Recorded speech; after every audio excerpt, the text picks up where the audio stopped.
All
right, it's 10 o'clock. Go ahead and call the meeting to order. Heavenly Father, we come before you today to do the county's business. We ask that you be with us to guide us and protect us while we do this. Ask that you be with someone who got some bad news yesterday. They are not here today. Be with them and their family. As you know who I'm talking about. Ask that you be with those that protect us locally and statewide and across the world. In Jesus' name I pray, amen. Amen. Pledge allegiance to the flag of the United States of America and to the republic for which it stands, one nation, under God, indivisible, with liberty and justice for all. Honor the Texas flag. I pledge allegiance to thee, Texas, one state, under God, one and indivisible.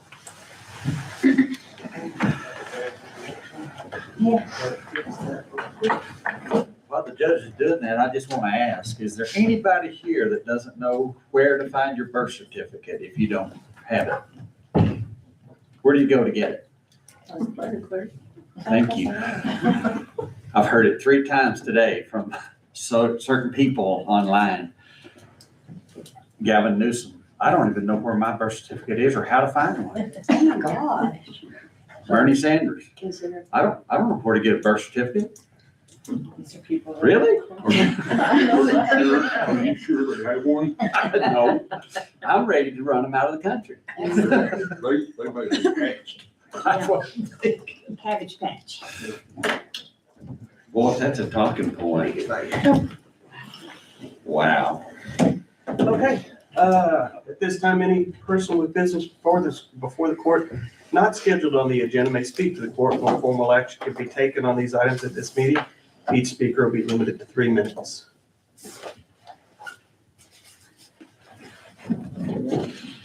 Okay. On something else? Do what? On something that's not on the agenda? Or just what, are you here for just what's on the agenda? Or, the 150 marker? The plat? Yeah, we'll go over that here in a few minutes. Oh, okay. That should look at me. No, no problem. All right, we'll go into in-precinct project schedule and staffing. Doing what we do. We're working. Let's go ahead to number 7, court to discuss an MOU with Snyder ISD for county court guardianship program. And we have a couple of visitors from the school. They're gonna talk to us here in just a minute, just on their end of it. But let me give you kind of a rundown from the county side of it. We have a guardianship program that goes through county court that is for people who are not able to take care of themselves. We appoint a guardian to take care of them. And that's financial or medical decisions. We've rebuilt the program over the last 7 years, especially in the last year. When Brandy came on board, she really wanted to get involved in that and offered to take the court investigator course. And Becky Collier over at the clerk's office also wanted to take that course and help out. She's very involved in the guardianship program because these two offices work together so well with that, or required to work with that. And so they work really good together, Becky and Brandy. And so when Brandy came back from school, she said, there's an area that is a gap. And that is with the kids that are in the school district who are about to turn 18 and the parents have no idea what to do at that point. So we reached out to all 3 school districts, and Snyder ISD said that they would like some help in this area. So if y'all want to step in and kind of talk about your side of it. Yeah, just, one of my jobs is to help families with agency support, including guardianship. And since I've been doing this job, it's been very difficult trying to find these families help for guardianship. There's been a lot of going back and forth with Abilene because in legal aid. And so when Brandy reached out to me, it was basically a blessing because now that allows us to get these families help within Scurry County and for us to build a community partnership on that. And it's just going to be a good thing for our students. People don't realize that when students are approaching 18, not all of them are able to be their own guardian. And so these families really need somebody to help them to navigate that process because it's a legal process and it's difficult for them. So any help that we can get, we would more than welcome that assistance. So to echo kind of what Brandy said. I'm also Brandy. So. Yes, Brandy. And I'm Darren Worrell, I'm Director of Student Services at Snyder ISD. We're excited to have the partnership because it's going to bring some services here in Scurry County instead of us having to try to send it to Abilene or maybe find some stuff in Lubbock. And so we're very excited to partner with you guys on this so we can have stuff locally, somewhat locally, some resources here for our students as they transition and the families as they transition to life after school. Yeah. So, and y'all don't just have up to 18, you have some that are older Yes. They can go, so students can actually stay, special education students can stay in school through the school year that they turn 22, so. And so this isn't a program to drive people into the guardianship program. It's so that we can I think this assist. year- right? So we'll give them information, and they'll take that information and do what they need to do. We're gonna have a checklist for what, they're required to do to enter the guardianship program or to, do power of attorneys or any other option that's out there instead of guardianship. So it's just a working relationship to make sure that people don't fall through the cracks, because you've had some fall through the cracks. I have. And so, She has two, and I have two that have applied that have already aged out and didn't know about a guardianship or anything. So there are a lot out there that need the help. Because before this, all I could really do is refer them to legal aid and Abilene. right.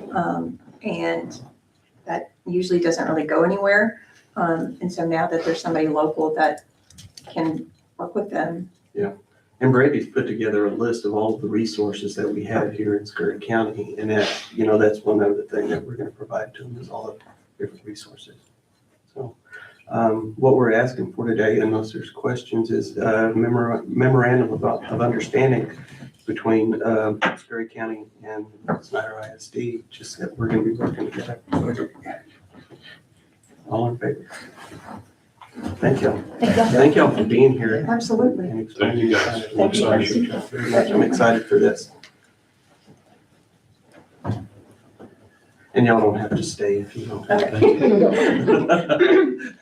We just have more meetings. I I'm sure y'all can relate. Thank you, guys. Yes, thank y'all. And we'll be talking to y'all very soon. Yes, sir. Thank you very much. All right, court, to discuss and consider having one main phone number for the courthouse or keeping multiple numbers we currently have. And this will kind of go for other buildings as well. And JC with Foca Lambro is here today to kind of walk us through this. So she sent this to me. This is a kind of what we have. She told me yesterday, and I didn't realize this, but they kept 167 numbers for us when we switched over to Visual Edge. I had no idea we had that many numbers. Wow.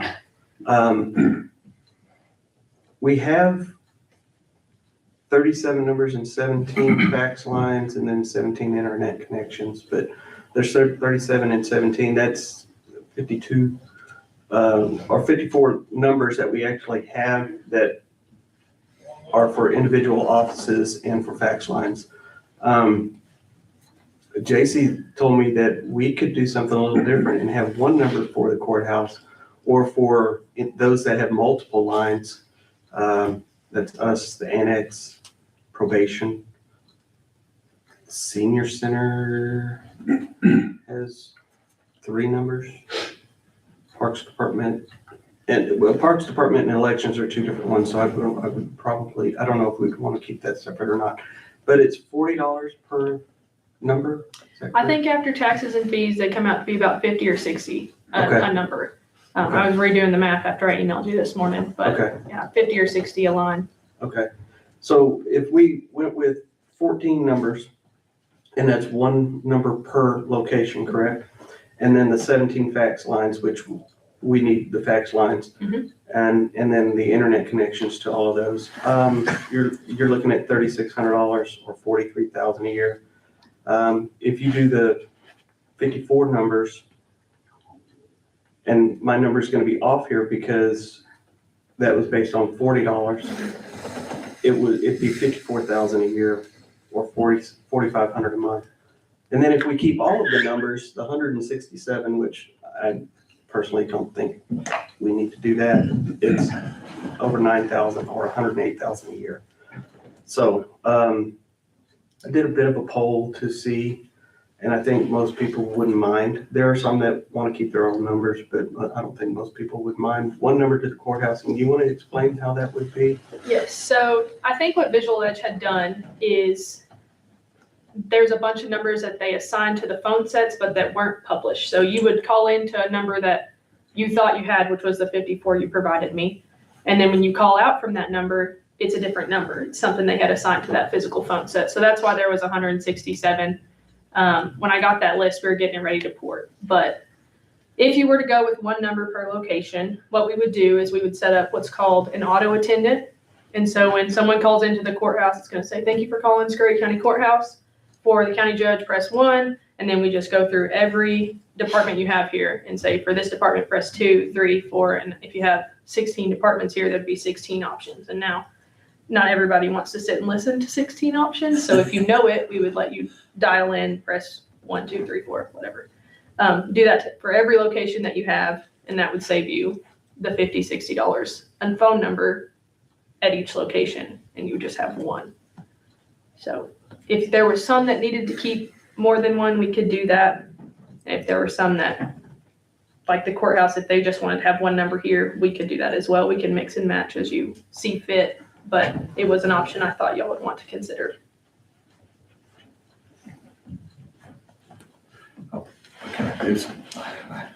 I'm for reducing for sure, as many as possible.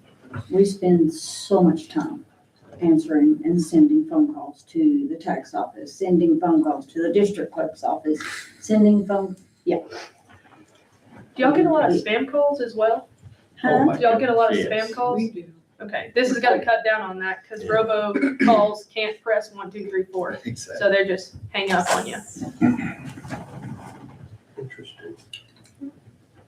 Gotta like to keep mine.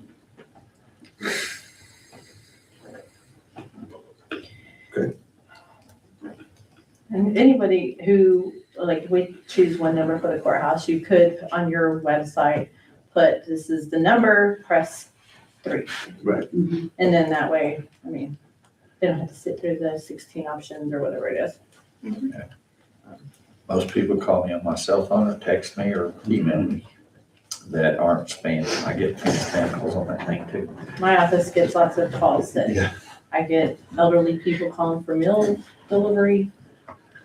I get a lot of phone calls. I just don't want to be number 1. So, as long as you don't make my number 1, I'm fine.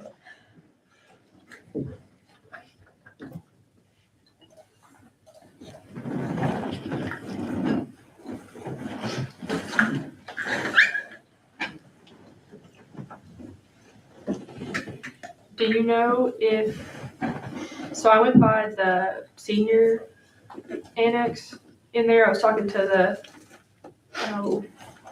Rhonda White. What department is she with? She's Extension.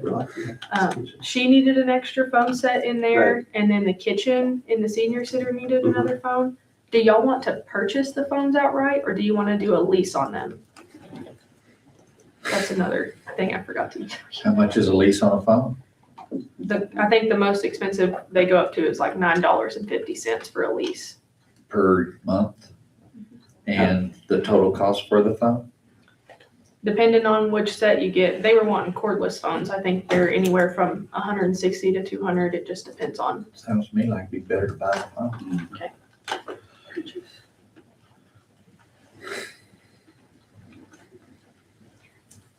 Question, if we can reduce the number of phones, is that something that we need to do right now? I mean, like, The number of phones. phones. There's no sense in having 2 in the back.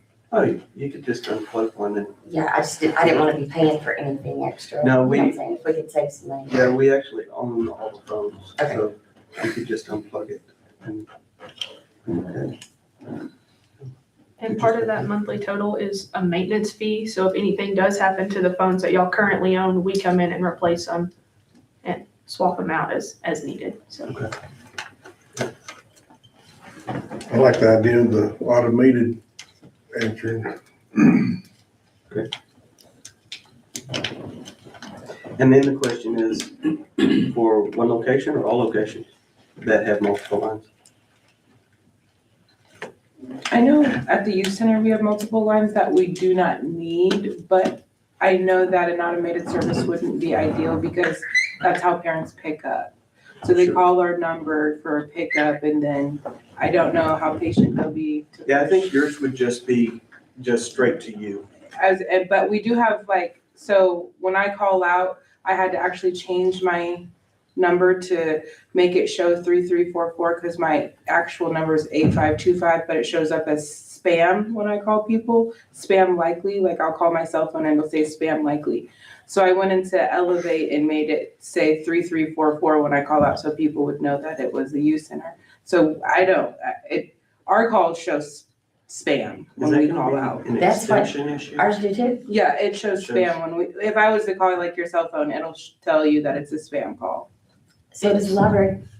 It sounds like it's just a caller ID issue. Yeah. In the program that we use, we would go in and just rename your location with that number so that it doesn't appear as spam anymore. Okay, I think all our phones should just say 3344. We don't need our own individual. It's like we have our own 4-digit number, then our own actual line, and then the main line. And we have like 1, 2, 3, 4, 5 phones, 6 phones. And I mean, we could program it where during the day before pickup, it's on an auto attendant where it's automated. And then during that pickup time, it just goes directly to you. Oh, Like we can okay. program it to do whatever you want. We would actually, it's okay if it just rings directly to us. Okay. That's probably the best. We still have the individual intercom number, so like calling each other. Yeah. Then Your and extensions then- would all stay the same. And if somebody somebody called and pressed our number and then somebody else called, it would roll over and still ring, like if it wouldn't be a busy signal because somebody's. I would just need to know what extensions are in what office. So whenever we do port it over beforehand, I'll go to each location and get a list of the speed dials that you're wanting programmed onto that phone. And then any names that need to be changed, we would change them then because we're going to reprogram all the phones. And it'll be a process, but we'll get it taken care of. So So we'd still use the Elevate, or we could, the intercom. I think we still use our current phones that we have. you would keep your current Yeah. phones. When you say Yes, sir. intercom, are you, Like I will call the treasurer and I just push her 4-digit intercom number, like 4111, and it'll dial directly from my office to her. so it's not really an intercom system, it's just dialing that extension. Basically, Okay. yes, but you can't call that, like if you're an outside caller calling and you can't push that number, you have to ask for that office. Okay, is that a feature that y'all want to utilize where you could put on business cards, auditor, extension, whatever your extension is, and then the person calling in can dial your extension number? I would just choose the press 1 or 2. I don't Okay. want people calling me. Okay.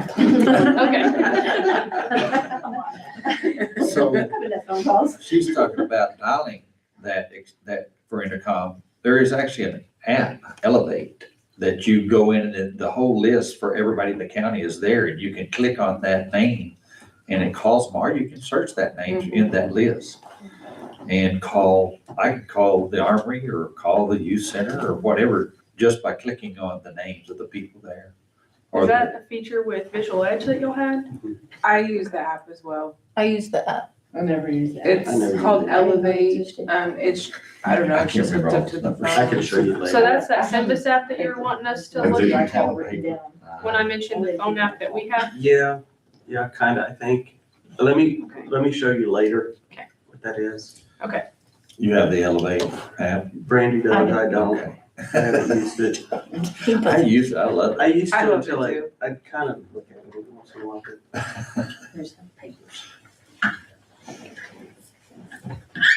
I'm talking to the sheriff, he'd like to reach out on some stuff. Okay, because that one would be separate from Yes. this whole. That's what I was gonna say, that one y'all need to make sure Yes, on that one. We're still doing some testing for them. absolutely.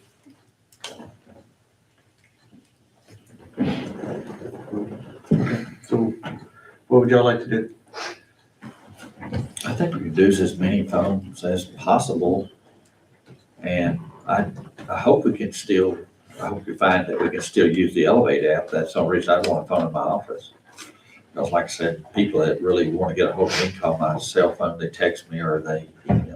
They can forward their phone, I mean, there's a way to forward your office phone to your cell phone, correct? There he is. I get so many bad calls on my phone. I I didn't know that it is. It wouldn't be the Elevate app. We have another app that we use called Symbis. Okay. Um, As long as Do you it have works like it. I do don't you have care. an Apple phone or a Android? Oh, Apple? Android. What is that? Well, I'm hesitant to promote that to y'all because sometimes when Apple updates, the app has issues and you have to sign out every morning and sign back in. It'll work. I It's keep just, telling people Android's better, but they just don't get it. My whole family doesn't. Probation's worried about still being able to text because they use the app to text. they're getting rid of that feature with us. We don't have text anymore. through an Even app. with your app? I think that our other program will be able to do that. The e-court date, I think Yes. they'll be able to text with that. So mine, if I'm out of the office and it calls, it'll leave me an email and I can get off my phone that way. Does We that- can that still do that. work? Forward it to your email. That's what mine does too. I just haven't been done forever. So talking to the sheriff. All right, so what do y'all want to do? I'd like to eliminate it when we can. Is that a motion for one number per location? I'll make that motion. Second. All in favor? All opposed? 4-1. Yes, sir. Yes, ma'am. I'm sorry. I said yes, sir. Thank you, J.C. I will, I'll get with you. and say these things. All right, court to discuss and consider location of the 150th commemorative plaque on the courthouse grounds. And Jean is gonna talk to us about that. And why did it go to print? So that's what the plaque looks like.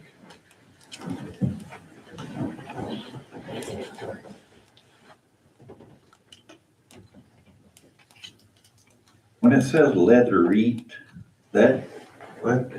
leatherite, right there. Leatherette? The finish, With leatherette. part print face? Yeah. No, go ahead and Jean. It's metal, right? Do it. Yeah, this is a bronze plaque that that what we want to do is put it on the courthouse lawn.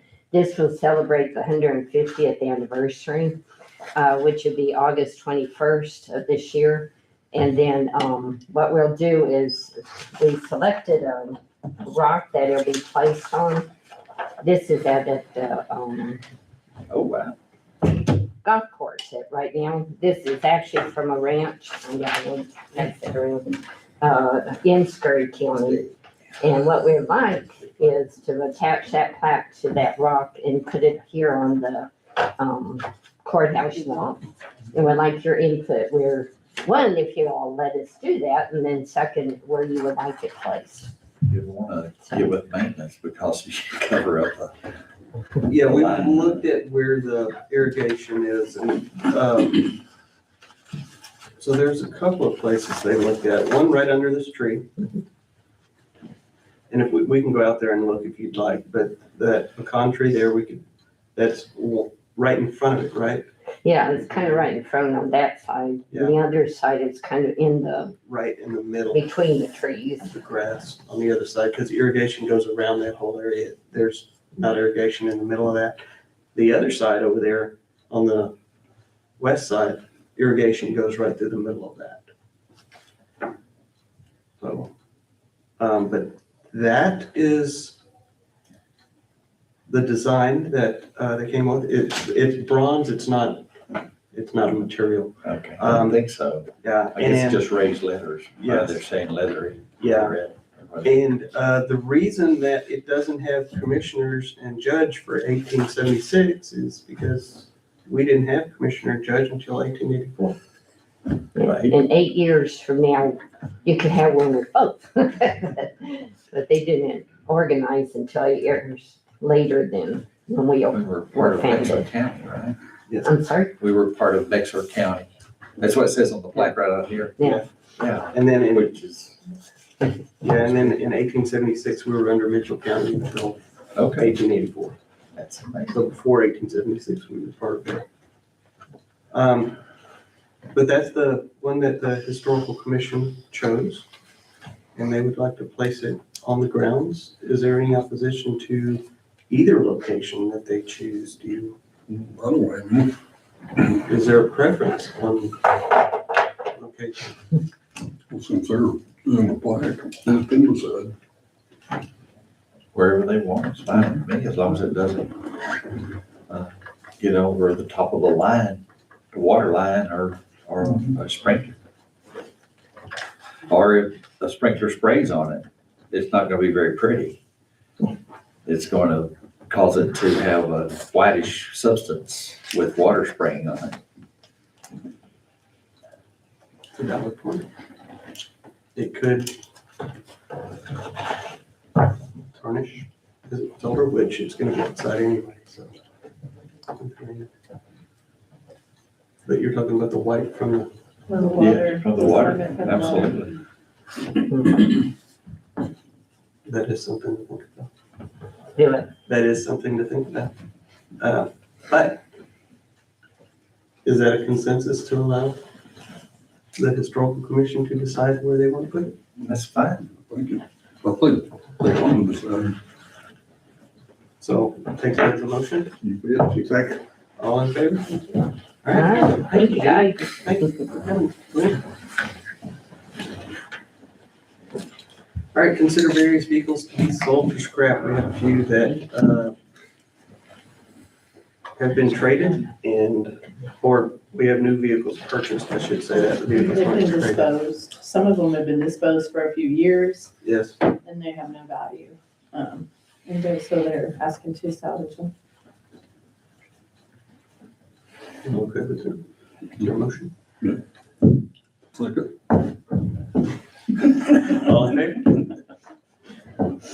All right, court to discuss and consider quote to install air conditioning at the youth center gym and funding for permanent improvements. Are you, So- are you not gonna do the hazmat supplies? Oh, I guess we could, yeah. I'm just gonna let them sit back there and. I got meetings to go to. Lunch don't count.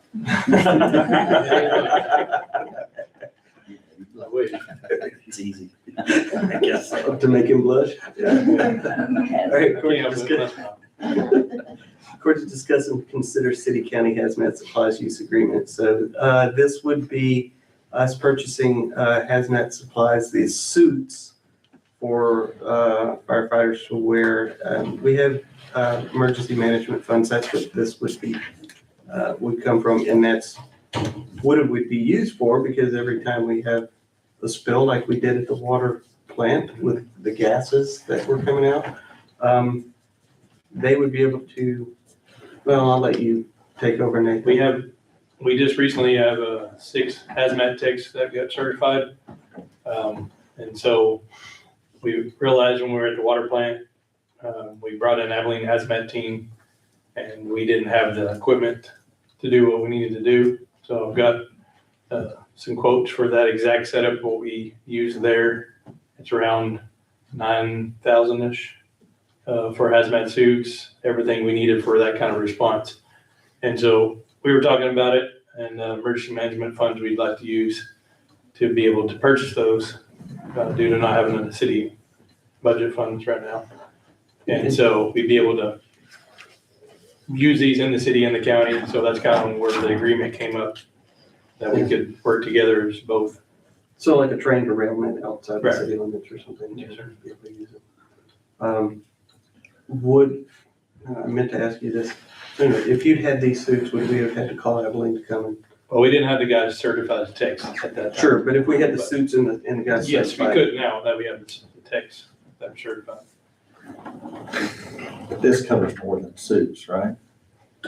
It could, yes. Yeah, I mean, Anything to do with hazmat. it says Yeah. absorbents and neutralizers. Right. yeah, Okay, so Yes, sir. consumables, Mhm. other than just the suit. could. And the only time you would use consumables is if they use the suits or they outdated. Yeah, I mean, like if we have a truck wreck and it's spilled oil everywhere and stuff, we call in a hazmat team. And they actually give us some absorbents and stuff to use for that.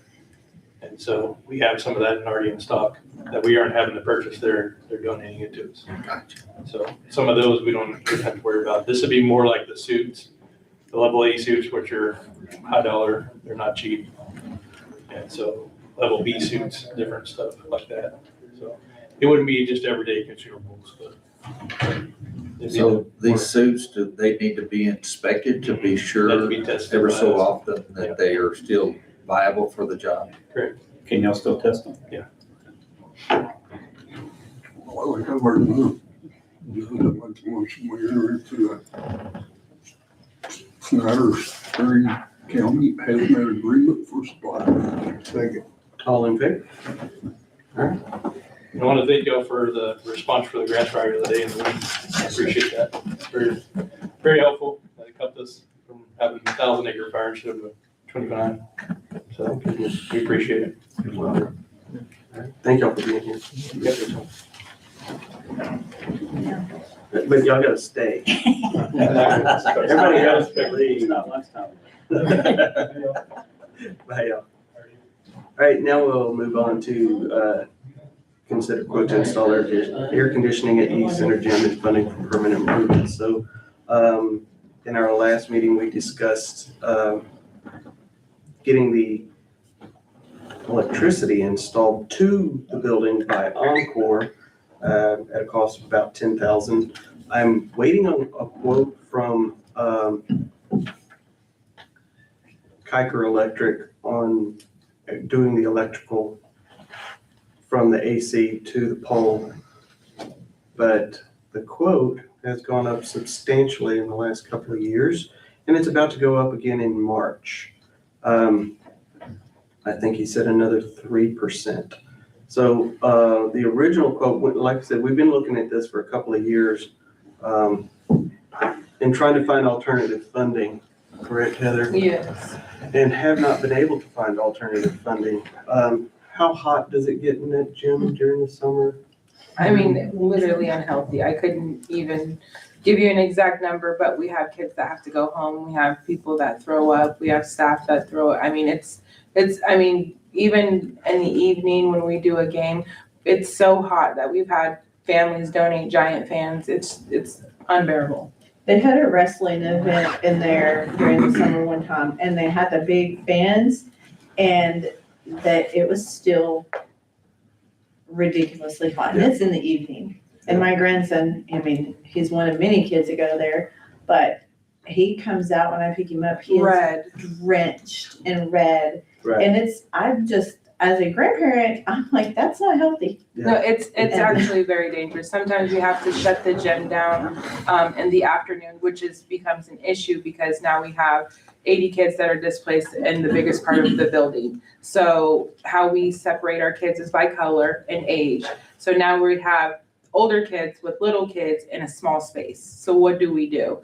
That's when behaviors happen. People get restless, so it's not even healthy for safe, but it's just not healthy all around. It takes from our program because we're not able to utilize our whole building.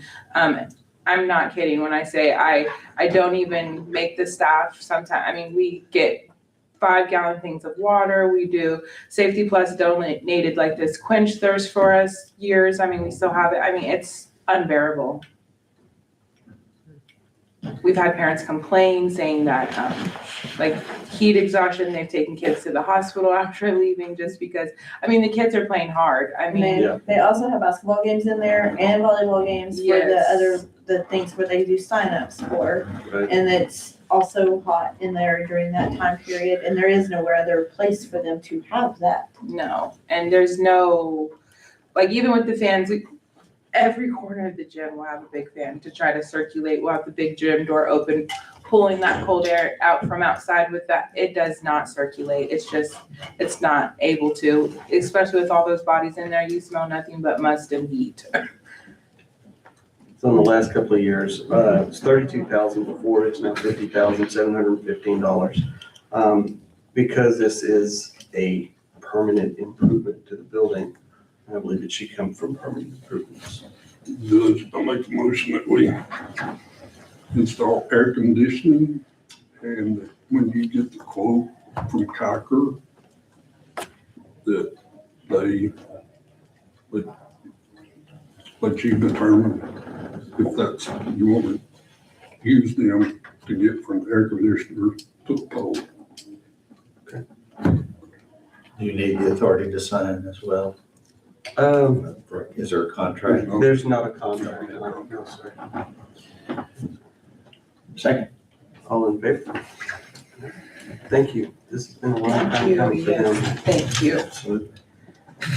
And I'll call him today. He'll get those ordered before the March increase. I'm sorry.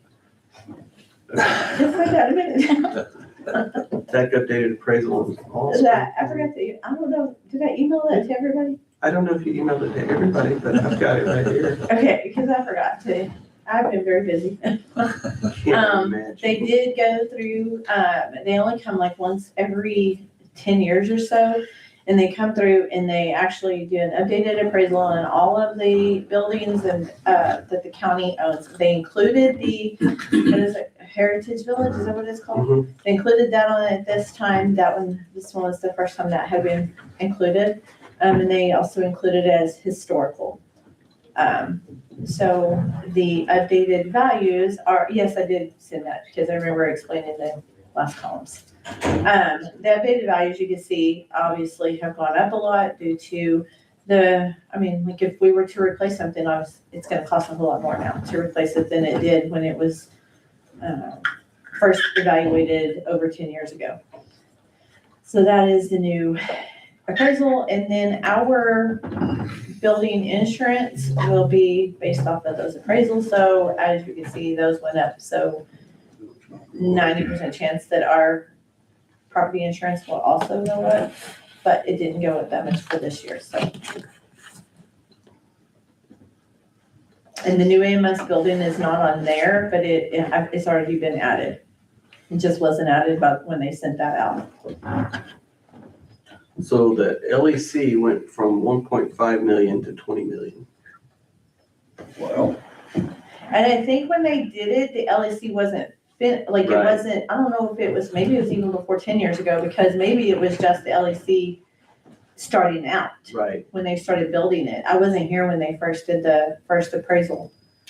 Because 1 million doesn't ever sound like that would be appropriate for No. that building over there. No, we paid 16. for it. Yeah, so. Yeah. And it may have just been the bare bones of it. Must have been.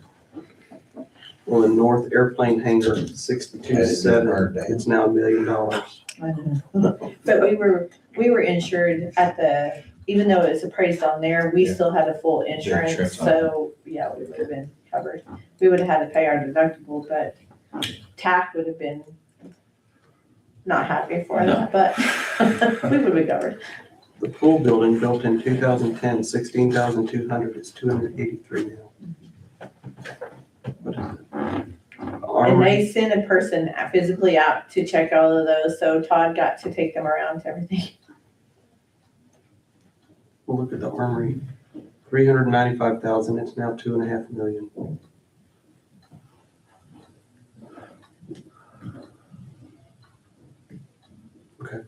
Wow. And honestly, it's probably longer than 11 years because I've been here for 11 years and they've never, since I've been here, come to do an on-site appraisal like that. They've come to look at roofs when we filed a claim on the roof or something, but they haven't come to do an on-site appraisal of every building like this.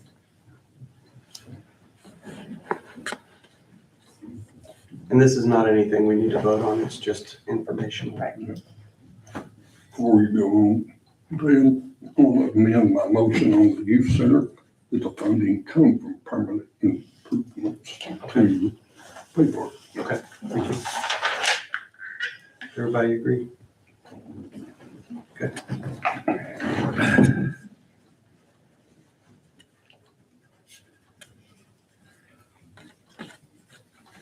All right, court to discuss and consider home delivered meal grant program. This is the grant that we do every year. And we would get a whopping 800. Affidavit certifies that the county has successfully issued a grant payment to the organization in the amount of $880.75. I went down. Usually I don't want more than I know, Not gonna buy much food, is it? no, Yeah, we might as well get what we can get. But we'll take it, yeah. so that's a motion. Second. All in favor? That's the good part. Yeah, mineral valuation outlook review. So Capital Appraisal Group, does mineral valuations for counties, cities, schools, hospitals, anyone that has minerals in their community, they do these, updates. And the whole court was there, but putting this out to everyone else. We have 536 leases, 2,322 wells, 68 operators. 2025 production is 9.3 million barrels of oil, down from 38 million. And that MCF stands for Million cubic feet. million cubic feet. That's unchanged. 2025 revenue is 690 million, down from 880 million. 9 operators do 93% of the oil production, 99% of the gas production, 40% of leases, 72% of wells. And the top 10 operators by value is over $10 million, 95% of total value. That's preliminary. All of these numbers are preliminary. We'll get, this is, like it said up here, preliminary mineral appraisal value. We won't get the actual until May. It is May, correct? Yeah. So I thought, okay, May 20, well, May, actually, the 25th. certified is July, but Right. the estimates is May 25th. they do their calculations. Texas ad valorem mineral appraisals and projections of future revenue. Revenue equals production times price less expenses. So then they calculate that and they have a graph of the production, that it is declining, both oil and gas, 10% per year. So if you just do production times price, 2022, the price was $71.45. 2026, this is for oil, the price is they're projecting $53.26, a decrease of 25%. And for gas, $2.09 in 2022, in 2026, 44 cents, a decrease of 55% from 25 to 26. So from $70.60 in 25 to $53.26 for oil, and then 67 cents down to 44 cents. But you can see over the years, there's been a decrease. We had 2 years of increase for oil, but mostly decrease. So without calculating the expense of getting the oil out of the ground, it's 35 to 40% appraised value drop. When you calculate the expense of getting the oil, the combined effects of all appraisal elements indicated a total appraised value loss of at least 60%. Keeping in mind that there are over 83 mineral owners in Scurry County, and 80% of our tax base is minerals. Gotta hope they're wrong. Well, they are wrong on one part of it. On the second page, it says 38 million MCFs of gas unchanged. And then on the 5th or 6th page, it says it's down 10%. Now, which is it? Which gas is not that big of an income anyway, but it's not worth arguing about. That's why I didn't bring it up whenever we were there, but it can't be unchanged and be down 10%. You're right. Maybe Bernie Sanders was doing that. Or Gavin Newsom. So what this means is that we're gonna have to really look at the budget this coming year and see what we need to do. So I just wanna make everyone aware That's why I put it on here today. I want everyone to be aware that minerals is going to be down. Thank God for projects, that's all I can say. Yeah, and that's what we've been saying, we need to diversify so that we're not doing this. Absolutely. We need a slingshot. Yeah. The Right. guy that actually invented the one that's got the gyro in it, I can't think, it's Segway? Yeah. He actually invented a system called Slingshot that purifies water from anything, from Really? the commode or anything else. And that's what we need here, Yeah. is a way to desalinate water. Absolutely. So that's gonna be our next step. All right, any more discussion? Misty couldn't be here today, so we're gonna, no action on the investment policy. We have 2 certified revenues, EMS and the Parks Department. Just the first one was just some sale of some metal that they had, and so there was only $347.14, but they are requesting it to be placed into a line, so there's a budget amendment for that.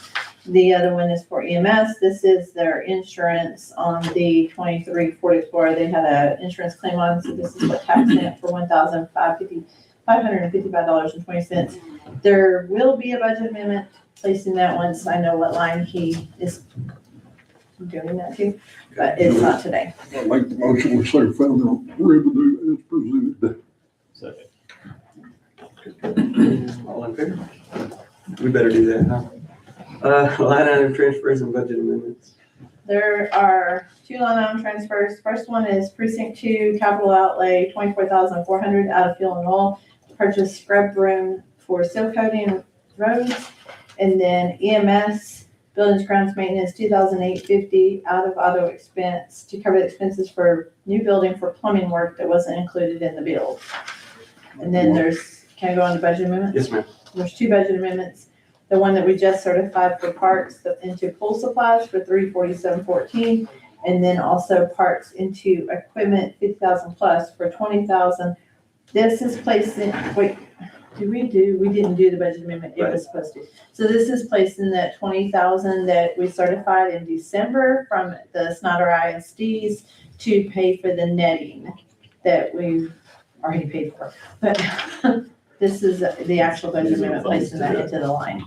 I make the motion, we approve the line item transfers and budget amendments as presented. Hey, All in favor? All right, the account approval of accounts payable. Okay, well, there are a lot. There have been 3 weeks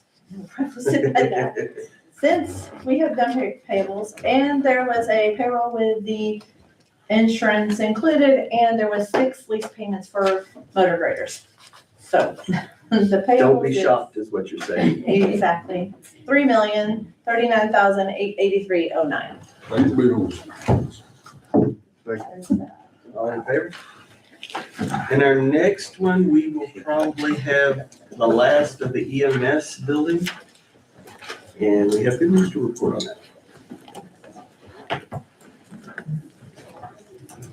We were under budget. that's the second time the jail was under budget. That's cool. Jamie, Glenn, thank you all for being here.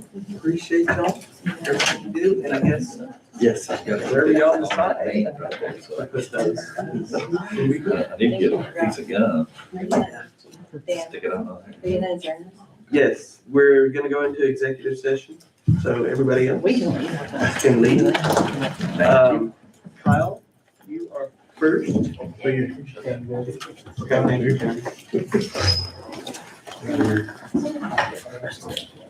We will go, you already broke the time? Yeah. And the payable.